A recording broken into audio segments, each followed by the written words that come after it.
কাল হচ্ছে গিয়ে মকর সংক্রান্তি। এই বছর মকর সংক্রান্তির দিন পড়েছে একাদশী।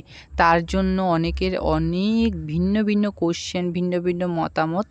তোমরা হয়তো দেখেছো আমার চ্যানেলে আমি আগেও একটা ভিডিও পোস্ট করেছি, রিলস।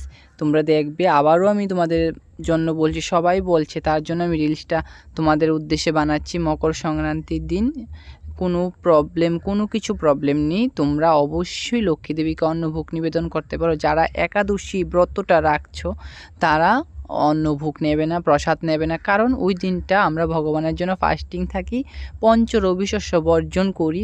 কিন্তু এখানে কোনো প্রকার ভক্তের একাদশী, ভগবানের কোনো প্রকার একাদশী নেই। আমি বারবার বলবো, তোমরা লক্ষ্মীকে অন্নভোগ নিবেদন করো। যারা একাদশী ব্রত রাখছো তারা ব্রত ভাঙবে না, কিন্তু যারা ব্রত কোনো সময় করোনি বা করছো না তারা অবশ্যই অন্ন গ্রহণ করতে পারো, কোনো অসুবিধা নেই।